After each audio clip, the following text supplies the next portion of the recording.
Bentar ya. Di ruangan saya sedang nggak ada orang, nggak apa-apa buka masker.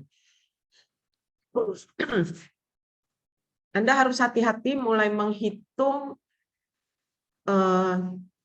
apa ya, IPK. IPK setiap semester, indeks prestasi kumulatif, termasuk nilai mata kuliah yang minimal 3 atau 3,5 untuk mata kuliah yang ada praktek. Karena Anda dinyatakan lulus nanti sebagai nurse, ya nurse, Anda bayangkan nanti berapa tahun lagi tuh? 3, 8, 10, masih 7 semester, 3,5 tahun lagi.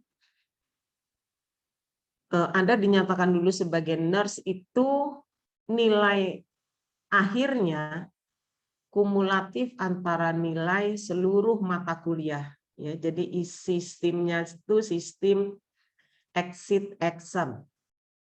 Ya, kalau yang dulu Anda dinyatakan lulus, kemudian UKOM untuk dapat sertifikat. Nah, sekarang untuk dapat sertifikat profesi, ya, sehingga Anda bisa mendaftar sebagai perawat, itu nilainya kumulatif, ya, seluruh mata kuliah. Jadi tolong ada apa ya, namanya bukulah agenda Anda. Kalau saya dulu saya tulis agenda saya menjadi dokter keperawatan gitu. Ya, karena saya sekolah dokter keperawatan itu sambil dinas di Kementerian Kesehatan. Pasti banyak kendala. Jadi saya bikin buku jadwal strict sehingga saya harus lulus sebagai dokter keperawatan. Anda juga gitu. Punya buku agenda semester 1, 2, 3, 4, 5, 6, 7, 8, sarjana terapan, 9, 10, profesi. Ya, punya agenda. Targetkan nilai di semester 1, 2 sudah lewat. Cek lagi mata kuliah mana yang tidak mencapai IPK minimal 3. Ya, untuk kompensasi nanti ya di mata kuliah semester 3, 4, 5, 6, 7, 8. Itu satu yang saya ingatkan. Yang kedua, jangan sampai Anda lulus nurse dengan IPK di bawah 3 nantinya. Karena apa? Sekarang semua kampus akan menerima program S2, magister, atau spesialis itu minimal nilai IPK S1-nya 3. Di bawah 3 nggak bisa sekolah S2. Nih. Jadi saya kasih udah pahit-pahitnya di depan ya. Itu perkembangan profesi. Kebetulan kami tim di situ, ya ada di organisasi profesi, masih di Kementerian Kesehatan ya kalau menyusun kebijakan. Jadi tolong itu menjadi catatan mahasiswa. Ya, itu secara umum. Ya, sekali lagi sukses Anda sudah di semester 3. Mudah-mudahan semua mahasiswa siap untuk kuliah. Tidak ada kendala-kendala yang apa ya? Yang khusus gitu, yang spesifik. Kalau ada segera lapor ke pendidikan. Ya, jangan sampai nanti bebannya sudah tinggi, kemudian Anda mengalami perubahan perilaku sehingga tidak bisa mengikuti kuliah dengan baik. Ya, itu bisa terjadi. Ya, jadi kalau ada masalah atau kira-kira di depan akan ada masalah, Anda sudah antisipasi.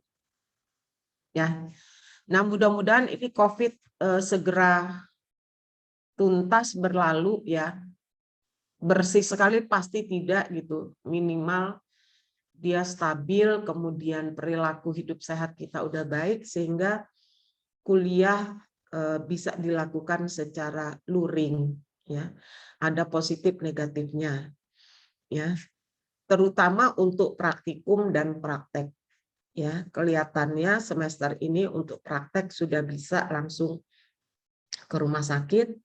Praktikum juga kita siapkan praktikum di kampus. Ya, cuma kuliah yang masih persentasi besar itu di daring. Sebentar ya, ada telepon.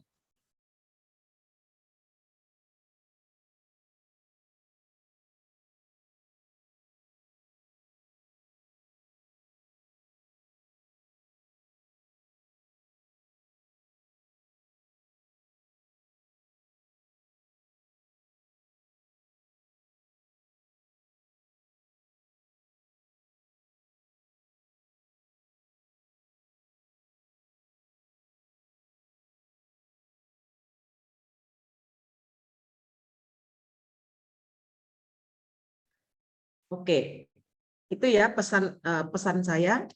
Dan kalau nanti mungkin tidak sampai habis semester kita harus daring semua. Sedang dipersiapkan juga kelas untuk nurse itu di kampus Jalan Kimia 17. Jadi siap-siap nanti ada beberapa perkuliahan dilakukan di Jalan Kimia 17 yang sejak awal memang direncanakan sebagai kampus nurse, ya. Kemarin Bu Indri sudah mempersiapkan ngecek ruang kuliah, mudah-mudahan sudah bisa dipergunakan karena selama COVID di sana kosong, ya, hanya untuk pelatihan-pelatihan. Oke, saya izin share screen RPS atau rencana pembelajaran semester yang belum tuntas, ya.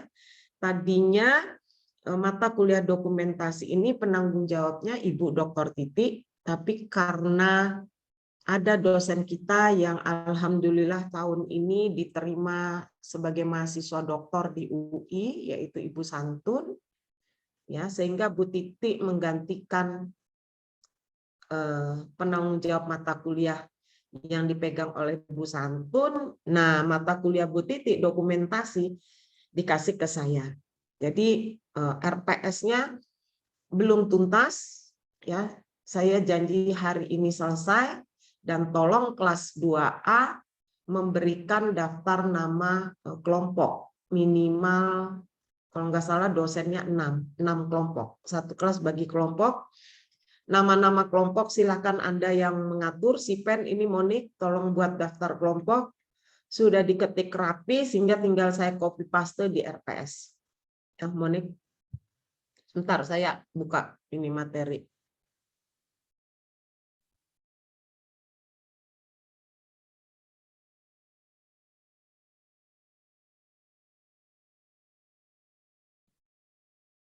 Ya, saya izin share screen, masih dalam bentuk Word, ya. Nanti saya bagikan, ya, saya kasih ke mahasiswa. Silakan Anda. Saya nggak tahu ya, apakah Anda merasa nyaman kalau semua RPS ini dalam bentuk soft file karena Anda generasi milenial, oke aja. Tapi karena jumlah mata kuliah banyak, tingkat 2, berapa mata kuliah yang harus Anda ikuti di semester ini? Siapa yang masih hafal? Baru nulis IRS. Ada berapa mata kuliah? 8. Ya, 8, Ibu. 8. Apakah 8 mata kuliah itu RPS-nya nanti dalam bentuk soft file? Tapi kalau saya anjurkan ini, saya lansia ya, baby booming. Kalau saya print, ya, jadi setiap saat bisa dicoret bahwa pertemuan 1 udah selesai, ini kendalanya apa, pertemuan kedua, nanti sampai UTS mata kuliah yang kira-kira soal yang tidak bisa saya jawab tuh saya ikuti seperti itu, ya, sehingga saya kuliah alhamdulillah tidak pernah punya masalah sejak Akper. Saya lewat Akper S1, S2, S3, ya, S2, S3 yang berat karena sambil bekerja, ya.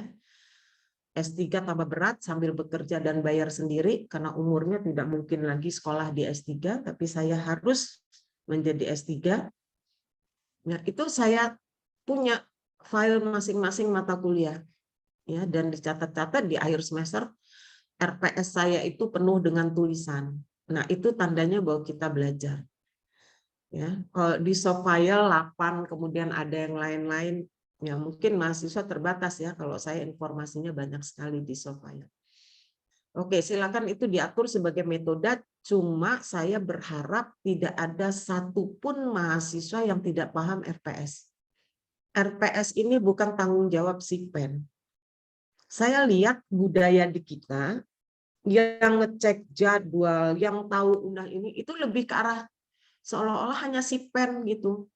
Mahasiswanya ya ada yang rajin ikut tahu apa yang dilakukan dan ada yang cuek. Toh nanti ada pengumuman kok di kelas kapan kuliah. Waduh, sudah nggak bisa seperti itu ya Anda sebagai mahasiswa, apalagi mahasiswanya keperawatan, nggak bisa sama sekali.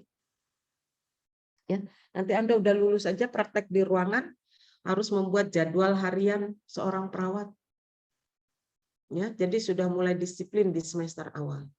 Oke, rencana pembelajaran semester atau RPS, program studi Anda harus hafal ya. Saya aja nggak hafal-hafal nih, judul panjang amat. Saya kebetulan alumni UI ya. S1, S2, S3-nya di UI, Fakultas Keperawatan UI. Ya, jadi gampang, FIK UI, Fakultas Ilmu Keperawatan UI. Kalau kita kan program sarjana terapan dan program studi pendidikan profesi nurse, program profesi panjang amat judulnya. Ya. Tapi ini memang SK dari Kemenristek Dikti yang menerbitkan izin kita menyelenggarakan program nurse melalui sarjana terapan, judulnya itu. Jadi mau nggak mau. Mata kuliahnya dokumentasi keperawatan, kode mata kuliah nanti saya lengkapi NS 0406 kalau nggak salah. Ya. Kemudian beban studi, artinya beban belajar yang harus kita jalankan bersama antara mahasiswa dan dosen, itu 2 SKS. 1 SKS teori dan 1 SKS praktikum. 2 SKS ini yang dihitung oleh kami dosen, ya, ada rumusnya, menjadi jadwal kuliah. Ya. Kalau nggak salah dokumentasi itu ada Senin, Selasa, Jumat. Saya baru lihat jadwal, tabrakan dengan jadwal manajemen keperawatan ya, yang saya ampu 2, sehingga kita atur nanti waktunya. Nanti di bawah ada apa itu SKS. Penempatannya semester 3 tahun ajaran 2002-2023 semester ganjil. Nah, jadwalnya teori praktikum nanti ada di bawah. Kebetulan penanggung jawabnya saya ya, Prayetni. Tim dosen anggotanya saya sendiri, kemudian ada Ibu Dr. Titi, kemudian Ibu Dr. Rita Ismail, Ibu Yuli Mulyanti, ini Magister Keperawatan, Ibu Dewi Luciani, ini Magister Manajemen, ini umum ya, jadi keperawatannya hanya di sarjana keperawatan, nurse.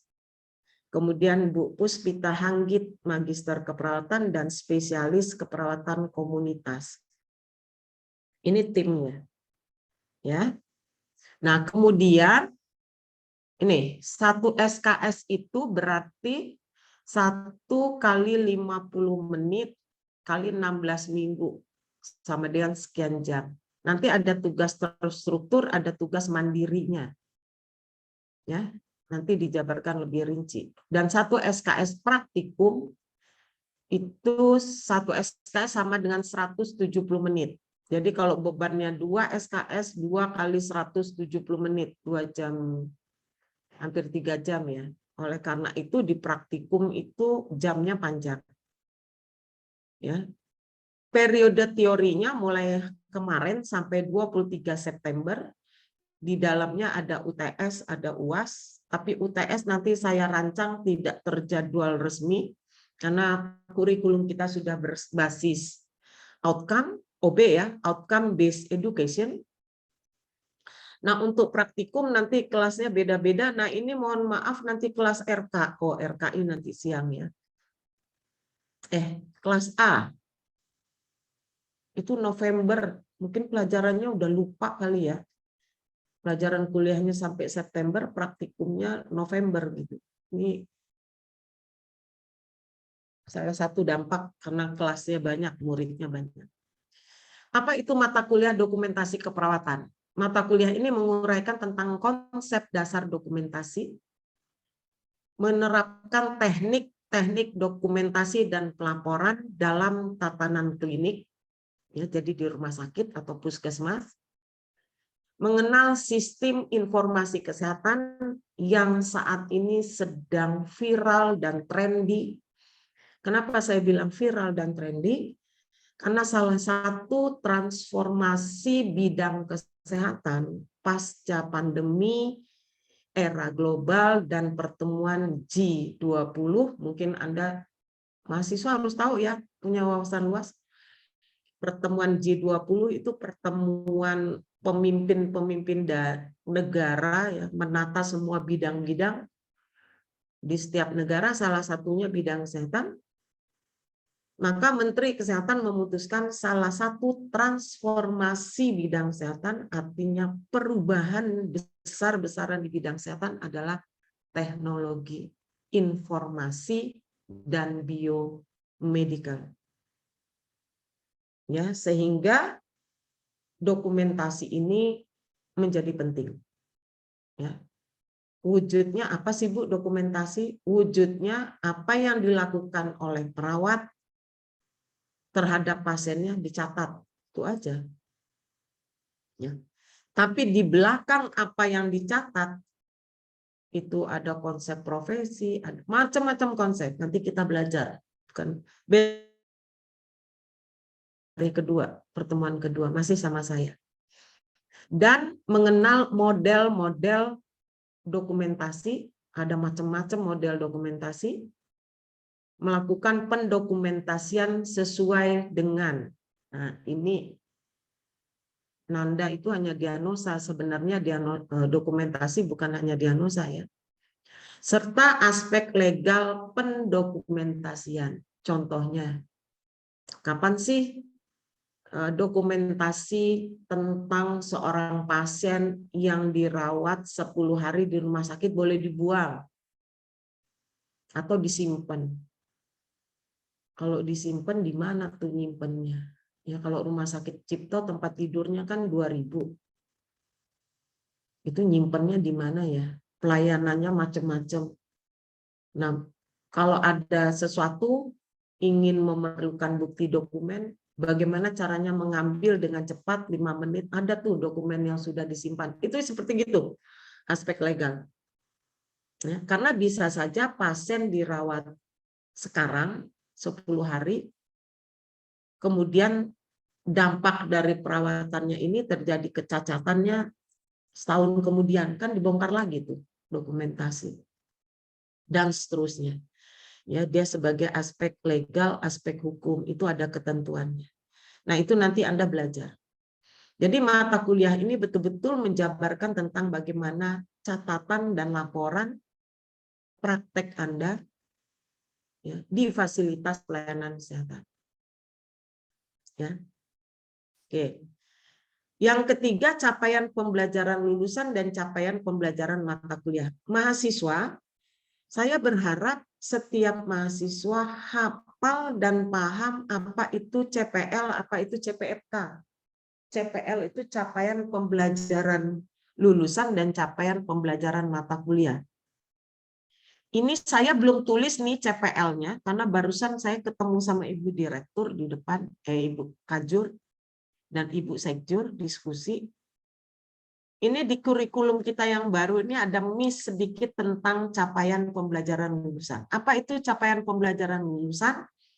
Adalah kemampuan yang harus dimiliki oleh mahasiswa nanti setelah lulus. Ya, Anda nanti sebagai nurse, apa sih kemampuannya?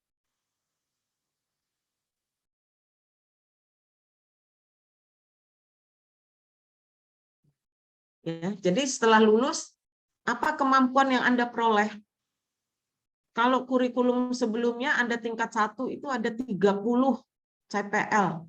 Sebelumnya lagi kakaknya itu, kakak kelas pertama masuk itu ada 56. Adiknya sekarang yang baru masuk ada 9 CPL. Itu perubahan kurikulum. Ya. Anda kena yang masih 30. Sehingga saya harus memilih dari 30 capaian pembelajaran lulusan yang didukung oleh mata kuliah dokumentasi. Ya, mudah-mudahan besok RPS dibagi sudah ada isinya nih. Hanya 3 CPL. Ya. Dari 30 CPL. Karena Anda di kurikulum Anda di kurikulum 2020 ya. Dari 9 Anda sudah kena di 9 CPL. Kakak kelasnya yang 30. Ya. CPL-nya itu Anda lulus diharapkan mampu memberikan asuhan perawatan, mampu mendokumentasikan. Jadi saya pilih ya. Jadi nanti saya sampaikan di RPS. Nah, untuk mencapai kemampuan lulusan, maka untuk mata kuliah dokumentasi keperawatan tujuannya apa? 6 ini harus paham dan ngerti. Kapanpun saya akan tanya, di kuliah manapun, ujian kamu, topik-topik yang diajarkan dosen, semua menjawab 6 ini. Yang pertama, mahasiswa harus mampu menguraikan konsep dokumentasi dalam asuhan perawatan. Apa itu dokumentasi? Tujuan, prinsipnya, manfaatnya, ya. Itu semuanya di nomor 1. Bahkan kerangka kerja, framework dokumentasi. Dokumentasi ini merupakan komunikasi tertulis berdampak pada akuntabilitas perawat, tanggung gugat perawat. Jadi apa yang Anda tulis di status pasien itu merupakan tanggung gugat Anda. Kalau kapan-kapan ada masalah dituntut, Anda harus bertanggung jawab dengan apa yang ditulis. Itu seperti itu. Ya, saya kasih ilustrasi. Saya pernah membimbing perawat manajer ya, karena saya ketua umum Himpunan Perawat Manajer Indonesia di rumah sakit. Ada pasien mengalami tumor otak, mau dioperasi. Mau dioperasi nanti biasanya operasi itu jam 7 ya. Operasi otak itu selalu mulai pagi. Nah, pagi-pagi itu sebelum masuk kamar operasi datang nih keluarganya. Kebetulan sukunya suku Batak ya, kalau nggak salah saya. Datang kan doa dulu, kemudian bercanda. Pasiennya meninggal sebelum masuk kamar operasi. Saya terbayang tuh anak muda tuh, umurnya berapa sih? 30 berapa. Nah, dituntut. Ya, ditanya tuh dokumentasi asuhan perawatan ada nggak diagnosa potensial peningkatan tekanan intrakranial sehubungan dengan tertawa berlebihan dan lain sebagainya. Kalau nggak ada, kita dituntut. Ya. Kenapa harus ada diagnosa itu? Secara patologi, pada pasien-pasien tumor otak, apalagi yang tekanan intrakranial sudah tinggi, itu hati-hati. Tidak boleh posisi lehernya, tidak boleh tertawa berlebihan, dan lain sebagainya. Itu nursing care. Nah, kalau itu tidak ada, kita dituntut, termasuk salah. Itu contohnya begitu tuh, nanti dibahas di sini. Itu nomor 1 dan nomor 5. Menguraikan konsep dokumentasi dalam asuhan perawatan sebagai akuntabilitas dan menyimpulkan aspek legal. Jadi apa yang dicatat itu merupakan produk legal. Termasuk apa yang dilakukan oleh perawat dalam praktek itu kegiatan legal kan. Artinya apa? Semua kegiatan yang kita lakukan ke pasien itu punya dampak hukum kalau kita tidak lakukan sesuai standar dan kode etik. Itu beratnya jadi profesi.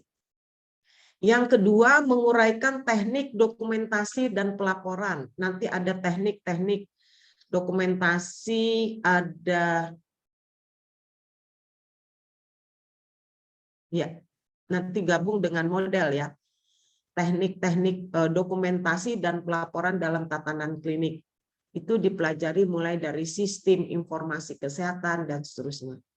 Yang ketiga, mahasiswa diharapkan membedakan berbagai model pendokumentasi asuhan perawatan. Kalau nggak salah ada 8 model.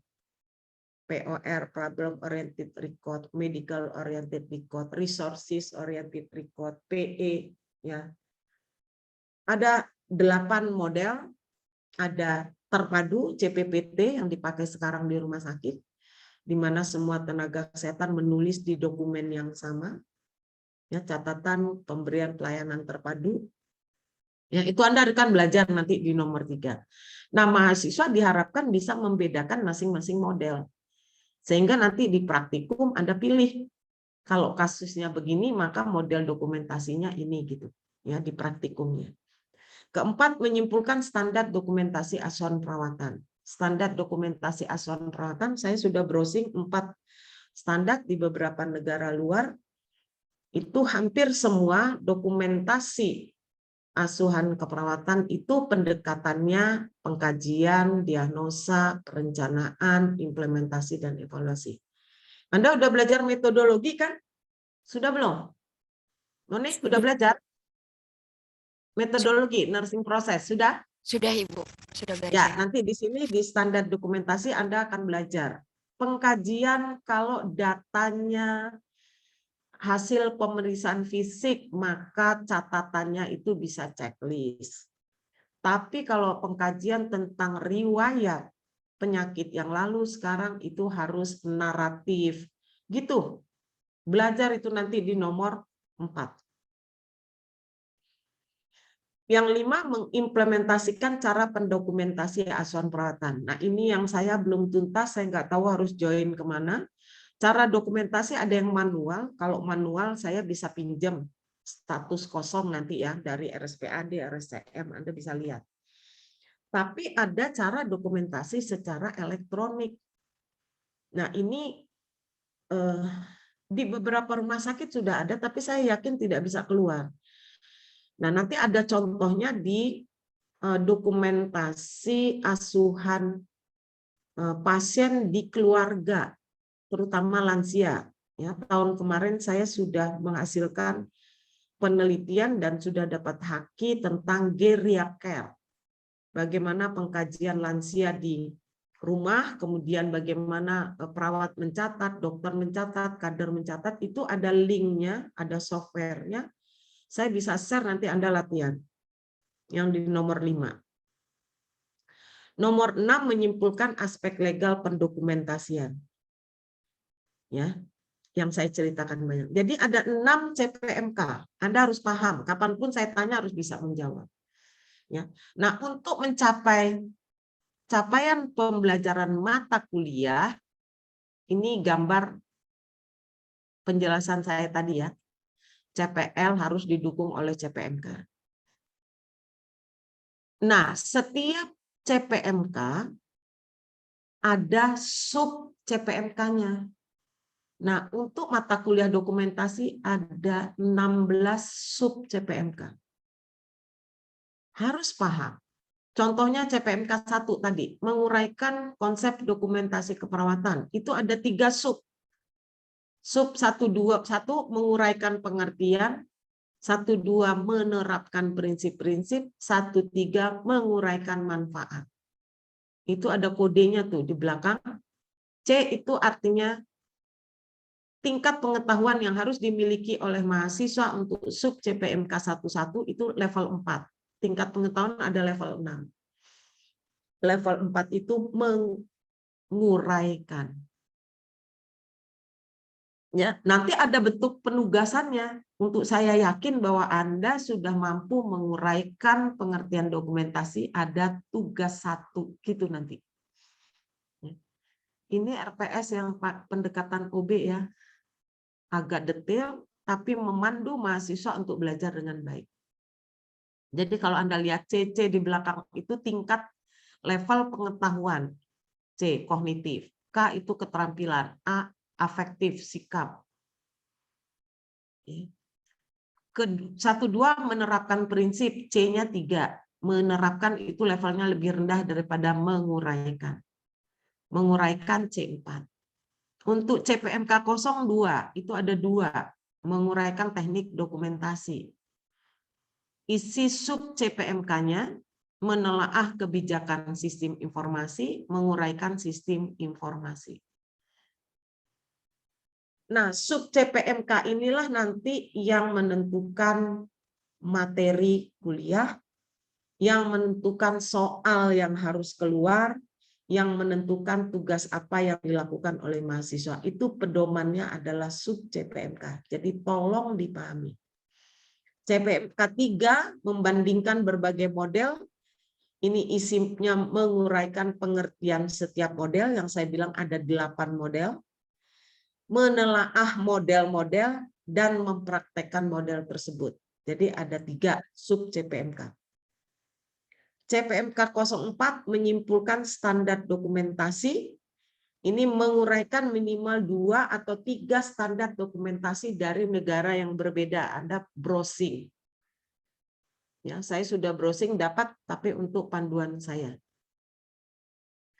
Ya, kemudian menguraikan isi standar, pengkajian sampai evaluasi, mempertahankan standar.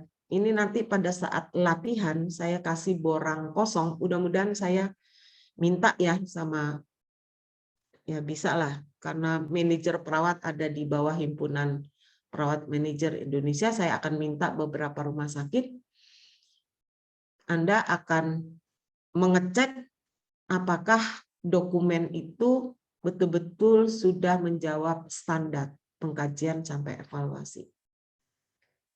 CP5, mengimplementasikan sistem dokumentasi. Ini yang saya bilang tadi, manual, elektronik, dan menemukan bentuk-bentuk dokumentasi elektronik. Ini studi, bisa jurnal, pokoknya Anda browsing yang nomor 53. Ya. CP terakhir, menyimpulkan aspek legal dokumentasi asuhan perawatan.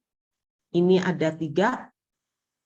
Ya, isinya menyimpulkan dokumentasi sebagai bukti akuntabilitas tadi, dokumentasi sebagai informasi untuk kegiatan penelitian. Ya, bayangkan, penelitian itu mengembangkan ilmu. Anda bayangkan kalau dokumentasi di rumah sakit itu ditulis oleh perawat yang tidak jujur. Ya, kadang-kadang suhu tidak diukur, tapi karena udah biasa ditulis suhu pasien sekian. Atau hasil tensi ditulis tapi cara menensinya salah, maka tulisan salah, gitu loh. Itu apa ya? Pentingnya dokumentasi hubungannya dengan praktek. Ya. Kemudian memberikan argumentasi kasus-kasus isu legal dalam dokumentasi asuhan perawatan. Ini Anda browsing lagi isu-isu. Nah, ini kira-kira sub CP yang kita pelajari di mata kuliah dokumentasi. Ini gayutannya, metodenya, ya. Jadi untuk satu SKS itu tatap mukanya terjadwal ya. Ada tugas terstruktur 1 kali 60 menit, ada tugas mandiri 1 kali 60 menit. Tugas terstruktur dan mandiri ini dipergunakan untuk mengerjakan PR. Kalau nggak salah saya sudah mengelis tugas mandiri dan terstruktur itu hanya 6. Ya, kalau di manajemen ada 12. Ya, pendekatannya student center learning. Apa artinya student center learning? Pembelajaran ini tidak sukses kalau mahasiswanya pasif. Kami baru selesai pelatihan kurikulum OB, kurikulum berbasis outcome, jadi berbasis hasil. Hasil itu adalah capaian pembelajaran. Dengan profesor yang ada di fakultas di Universitas Indonesia ya, di lembaga pengembangan kami dosen dilatih semuanya. Itu dikatakan mata kuliah yang mempergunakan metode student center learning itu peran dosen hanya 20%. Apa perannya? Memfasilitasi, membuat lembar tugas, membuat RPS. Ini membuat RPS ini kali 5 buku yang dibuka ya. Membuat kail-kail supaya mahasiswa aktif. Nah, 80% adalah peran mahasiswa untuk mencapai CPL. Itu makna dari student centered learning. Ya, oleh karena itu ada prinsip belajar SCL itu ada aktif, holistik, komprehensif, itu ada 11. Saya sedang buat gambar, akan saya tempel di ruangan kelas, itu prinsip belajar SCL supaya mahasiswa hafal. Dan evaluasinya juga tidak hanya UTS dan UAS. Setiap lembar tugas yang ada dimasukkan ke kami, baik tugas individu atau tugas kelompok, itu memberikan nilai. Bahkan minggu yang lalu ada Dr. Sahrul dari Fakultas Keperawatan Unhas yang kampusnya sudah akreditasi internasional, satu mata kuliah bisa saja tidak ada uji tulis dan UAS. Ya, dia menjelaskan kemarin mata kuliah penelitian itu nggak ada UAS, nggak ada UTS. Mahasiswa itu dinilai dari benar tidaknya menyusun proposal penelitian, dari responsi setiap hari dengan dosen, tutorial, itu nilai. Jadi kalau nilai hanya berharap di ujian tengah semester dan akhir semester, itu biasanya mahasiswanya nilainya di bawah 2. Uji tulis, ya mata kuliahnya banyak, nggak jelas CPL-nya, yang dibelajar apa, ditambah males, ditambah nggak mampu mengatur waktu, biasanya nggak lulus tuh di UTS dan UAS, karena hanya soal. Oleh karena itu, kurikulum berbasis OB ini memberikan kesempatan sebanyak-banyaknya mahasiswa menyicil nilai, ya mulai dari menjawab tugas dengan baik, ya aktif di kelas, pertanyaan itu dicatat. Saya sudah beli buku khusus untuk mencatat yang semester ganjil ini. Setiap kelas, setiap mahasiswa aktif ditulis namanya, dan seterusnya. Nah, nilai itulah yang nanti menentukan berapa nilai terakhir Anda. Nah, uji coba kemarin di mata kuliah manajemen sudah pakai OB, ya. Manajemen, gerontik, baru 3 mata kuliah kalau nggak salah uji coba semester yang lalu, itu mahasiswanya nilainya A semua satu kelas. 3 bahkan sampai 3,8 nilai mata kuliah. Ya, jadi silakan pergunakan 80% peran mahasiswa secara aktif mendapat nilai baik. Ya. Kemudian praktikum juga sudah diatur tadi, seminggu, hanya seminggu, kemudian apa yang dilakukan di setiap praktikum, tugas apa, hasil apa, semuanya siap, nanti Anda akan dapat itu semua. Oke, ya tugas baca, telaah jurnal, studi kasus, stimulasi. Itu, nah, ini evaluasinya, ya tes ada tugas 1, tugas 2, UTS bagian hanya 50% gitu. Ya, jadi variasi. Nanti Anda tinggal baca ya di RPS. Nah, ini jadwal. Saya kasih contoh saja. Hari ini Anda diharapkan sudah mulai dengan CPMK 01, menerapkan konsep dokumentasi yang 3 sub CPMK tadi. Materinya pengertian dokumentasi, prinsip-prinsip, manfaat. Tugas baca. Anda berarti setelah ini sudah ada harus membaca apa itu pengertian dokumentasi, prinsip-prinsip, dan manfaat. Membuat ringkasan konsep dokumentasi, membuat ringkasan dari 3 ini. Itu PR-nya setelah penjelasan ini. Ya. Indikatornya apa? Anda tetap tepat menjawab tes. Jadi pertemuan kedua nanti saya buat pretest, tes kecil yang harus Anda jawab tentang materi konsep dokumentasi dan laporan ringkasan tentang konsep dokumentasi. Itu sudah ada nilai 10%. Bobotnya 10%. Nah, kalau Anda gagal di sini ya 10% lewat gitu loh. Nyicil terus 10 sampai bawah. Ya, itu OB. Ya. Nah, jadwal ini lengkap, insya Allah nanti malam saya finalkan ya. Tinggal sedikit-sedikit materi sudah ada ya. Tuh. Ya, tinggal dirapihkan saja. Nah, materi ini masih relatif kosong karena saya harus membuka materi yang baru saya browsing dan baru di print tadi pagi subuh. Itu mahasiswa kontrak belajarnya ada pertanyaan. Nah, ini untuk praktikum juga udah siap ya, tinggal dirapikan. Ini buku utama. Kalau di kurikulum bukunya tahun 2005, 2006 saya sudah carikan buku yang terbaru ya tentang manajemen. Nah, daftar kelompok ini kelas sebelumnya saya minta Monik tolong daftar kelompok 2A 6 ya, 6 kelompok, jangan 5 karena dosennya 6. 6 ya dosennya, supaya masing-masing dosen punya 1 kelompok. Oke, ada pertanyaan mahasiswa? Saya stop share. Silakan. Yuk.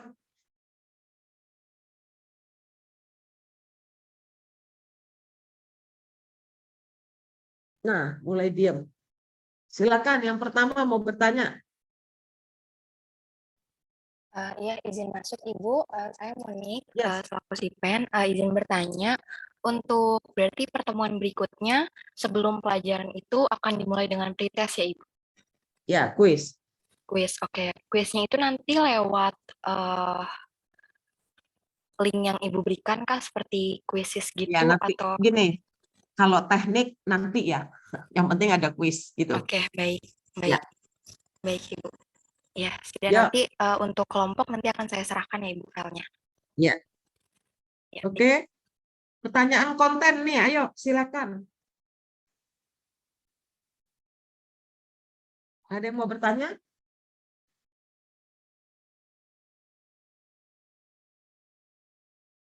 Wah, ini tingkat 2A. Berapa jumlah mahasiswanya, Monik?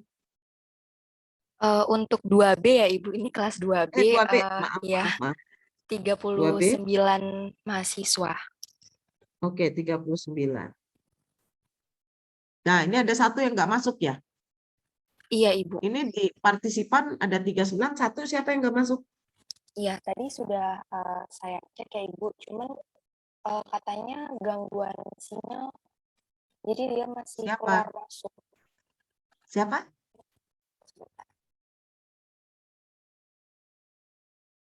Ya, sudah masuk lagi.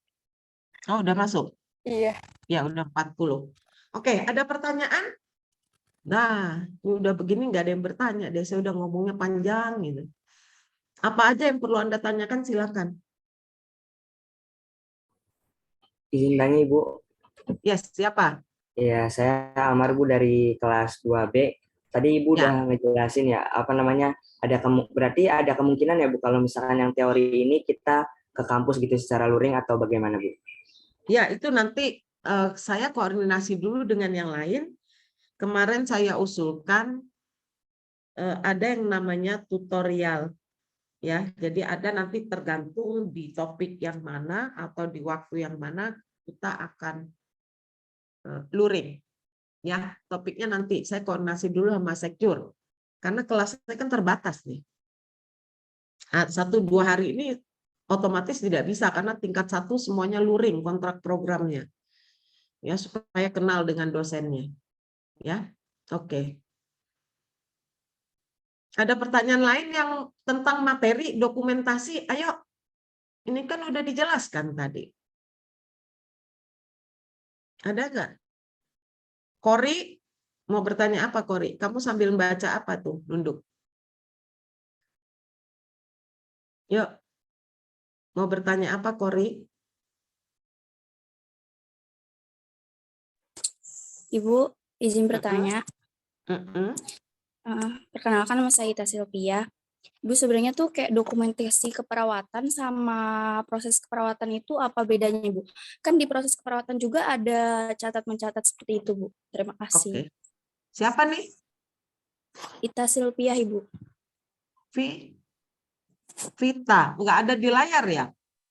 Ita Silvia, Ibu ada. Oh, Ita Silvia. Kamu pertanyaannya bagus banget. Saya salut. Artinya kamu menyimak dengan benar mata kuliah dokumentasi, mata kuliah proses keperawatan, dan dokumentasi itu bedanya di mana. Oke. Sebenarnya mata kuliah metodologi proses perawatan ya boleh aja dikenal bahwa setiap akhir dari tahapan proses perawatan itu ada dokumentasinya. Ya, itu aja sebenarnya di metodologi. Nah, bagaimana dokumentasi secara korek ya, benar, tepat sebagai bukti tanggung jawab, akuntabilitas, dan dokumentasi itu, catatan itu bisa dipakai sebagai sumber data informasi penelitian. Nah, itu dipelajarinya di mata kuliah dokumentasi. Gitu, kita. Jadi ya, metodologi itu belajarnya, pengkajian adalah langkah pertama proses perawatan. Kegiatannya adalah mengumpulkan data gitu ya. Cara mengumpulkan data itu pemeriksaan fisik, pemeriksaan penunjang, riwayat, kan gitu ya. Belajar di pengkajian ya. Lingkup pengkajian head to toe misalnya, ya sampai praktek. Udah. Fokusnya pada situ, diagnosa perawatan adalah keputusan klinik yang dibuat perawat, bentuk diagnosa adalah respon biopsikososial spiritual gitu kan ya. Dalam bentuk pernyataan PES, PEP misalnya, ya aktual, potensial, risiko misalnya. Dan sudah ada daftar diagnosa perawatan kalau di luar Nanda, kalau di dalam SDKI kan gitu ya. Diagnosa perawatan adalah bentuk kemandirian profesi, itu ada di diagnosa. Oleh karena itu di rumah sakit sudah keluar standar yang boleh membuat diagnosa perawatan itu perawat yang nurse, tidak boleh perawat yang vokasi. Ya, termasuk tugas perawat menurut Peraturan Menteri Penertiban Aparatur Negara Menpan RB itu sudah dituliskan tugas perawat vokasi itu nggak ada membuat diagnosa. Yang membuat diagnosa itu nurse misalnya. Nah, itu dipelajari di metodologi. Tapi how to dokumen, bagaimana mendokumentasikan pengkajian sampai evaluasi yang tadi dengan syarat-syarat, dengan metode, model, dan lain sebagainya itu dipelajari di mata kuliah dokumentasi. Ya, jadi standarnya tetap nursing proses. Kenapa? Karena sampai saat ini pendekatan metode ilmiah yang dipergunakan perawat untuk melakukan asuhan adalah proses keperawatan. Ya, sedangkan apa yang dilakukan perawat harus dicatat di dokumen. Maka dokumentasinya tentang nursing proses. Keren Ita, bagus pertanyaan kamu.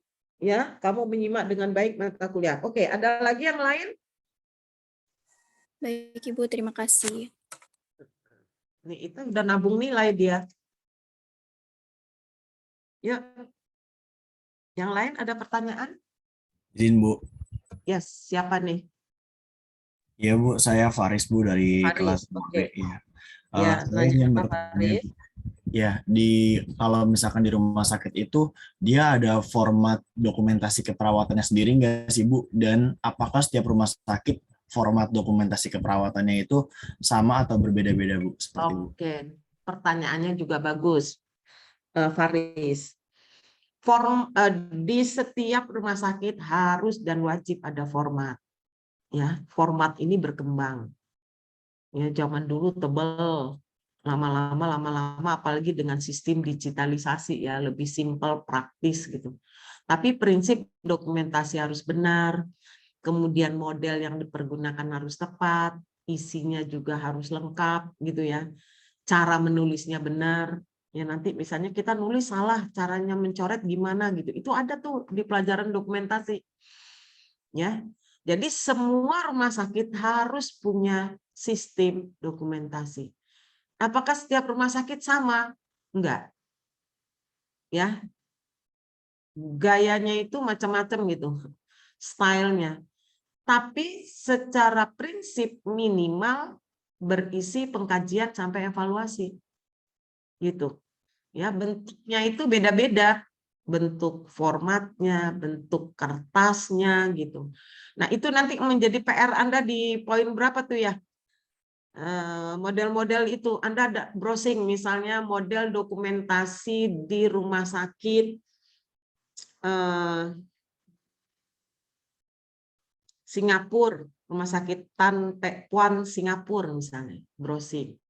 Rumah sakit itu Asia, rumah sakit di Thailand, Filipina atau US. Banyak tuh hospital ya jenis-jenis dokumentasinya Anda bisa browsing.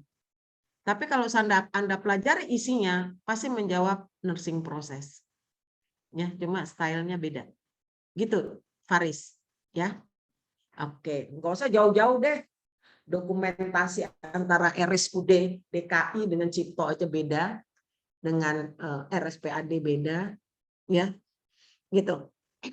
Oke, bagus pertanyaannya. Ada lagi? Jadi ini udah mulai in ya, mulai masuk ke dokumentasi. Besok tinggal konsepnya. Oke, ada lagi? 2 menit lagi jam 9 selesai nih. Kan kalau daring kan tidak boleh habis. Anda harus sudah mulai. Tugas merangkum materi 1 tadi ya, pengertian dokumentasi, prinsip, manfaat itu individu ya, tidak kelompok ya. Jadi sisanya 40 menit Anda pakai untuk membrowsing tentang itu, kemudian Anda bikin rangkuman, paling banyak 2 lembar atau 3 lembar. Individu. Ya. Nah, besok tes, kemudian saya akan jelaskan satu persatu. Oke. Ada pertanyaan lagi? Terima kasih Faris, Ita. Pertanyaannya, saya berharap kuliah-kuliah berikutnya lebih banyak bertanya, lebih banyak diskusi. Ingat, student center learning 80% di tangan Anda proses belajarnya. 20% dosennya memberikan kail-kail, nggak berikan ikan. Kalau cuma berikan ikan, kamu makan habis. Ya, kalau kasih kail, kamu bisa olah. Ya, habis di sini kamu pakai kail itu, kamu cari lagi tempat sana, cari lagi di sana, itu sukses. Gitu. Ya, oke. Ada lagi? Kalau nggak ada, terima kasih. Sesi kontrak program, nanti lembar kontraknya saya dengan Monica ya. Tapi setiap mahasiswa, besok deh saya jelaskan. Kalau sudah pegang RPS, saya minta mahasiswa juga membuat selembar rangkuman kegiatan belajar mengajar di dokumentasi itu apa aja. Ya, oke. Nggak ada lagi? Kalau nggak ada, terima kasih. Saya